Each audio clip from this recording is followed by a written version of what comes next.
All right, welcome everybody. I'm KHOU 11 meteorologist Tim Pandajis. Thanks for joining us on this late night webcast, an update on what's going on with our severe weather threat that is still very much in place as we head through the overnight hours. Our focus will now shift to a transition to a flash flooding threat rather than a tornado outbreak or large hail type of scenario here. Here's a look at radar, and really most of the last 12 hours have featured very quiet activity across all of the KHOU viewing area. We've had some showers, some downpours here and there, but I want to draw your attention to what's starting to kind of shape up here right along the I-10 corridor. We've got some showers becoming a little bit more consolidated there, and they are getting a little bit heavier too.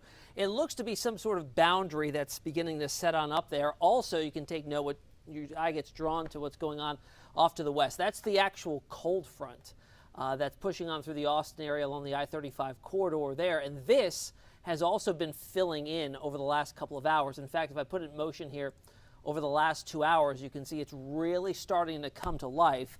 And we're going to keep a very close eye on this that's developing here south of San Antonio and to the west-southwest of Victoria, because that seems to be getting its act together. And this had a few severe thunderstorm warnings on it. These look to be a little bit more robust as they lift off to the east-northeast and eventually into our general direction in the next several hours. That's why we've been saying that this threat's really going to be in the middle of the night when most of us are sleeping. So getting those warnings, those flash flood warnings, or in fact a tornado warning is going to be critical. I also want to draw your attention to what's been going on to our north and outside of our viewing area through much of the day today.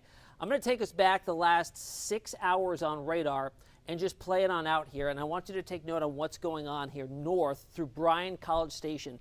This cell that developed, it tracked for about 150 miles, had numerous tornado warnings on it, had confirmed tornadoes on the ground from several spotters and reports in the 911 dispatch centers. Lots of lightning associated with it as well. It's now lifting well to the north, but this was part of the line of supercell structure thunderstorms that developed along a dry line earlier. That dry line is starting to fall apart.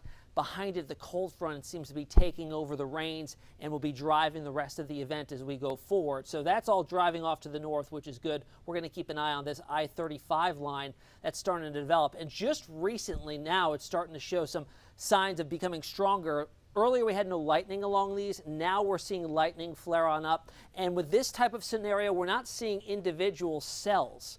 We're seeing a squall line. So that introduces the risk of more straight line winds just blowing in one direction, gusts up to 50, 60 miles per hour. We're not seeing a swirl in the atmosphere, at least with this particular part of the line. A little more discrete cells developing off to the south of San Antonio that will likely merge into one condensed line of showers and storms as we go through the overnight hours. Now, what we've been talking about a lot is the placement or the setup aloft in the jet stream, 34,000 feet up. We've got a screaming jet coming in out of the southwest at that altitude. And right overhead in the middle of the night, here we are looking at 3 a.m., the jet splits. And when you see this set up, when we've got a scenario playing out of severe weather or a very unsettled pattern, when you get that split, it creates a void aloft at this altitude, 34,000 feet. And it needs to be replaced. That void needs to be filled. So rapidly rising air will move to fill it. Rising air will just help to sustain heavy, copious amounts of rainfall, as well as if there's any severe thunderstorms in the general vicinity, it will help to keep them going and generate them for long track scenarios.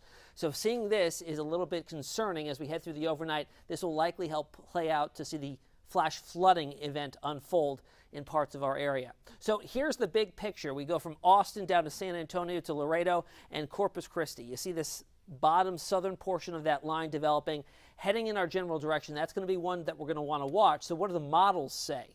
Here's how it looks as we start things off now. Pretty good handle on what's going on at initialization. We've got showers, some downpours across the area, kind of setting up along the 59 corridor, really, through Cleveland down to El Campo, Sugarland area. Showers and maybe even a rumble of thunder in there. Nothing strong or severe. But let's go out in time, matching things up with where we see that jet splitting overhead 2, 3 o'clock in the morning. Notice we really start to see that line that right now is very narrow and condensed off to the west, expanding in coverage and becoming a little bit more intense as it starts to push its way a little bit to the east. it's a slow mover too, because if I go forward a couple of hours, let's say 2-3 hours to 5 a.m., we're not progressing very far to the east. We're right over the heart of Harris County, down into Fort Bend, Sugar Land, Katy, Conroe, Cleveland, Spring, all seeing very, very heavy rain.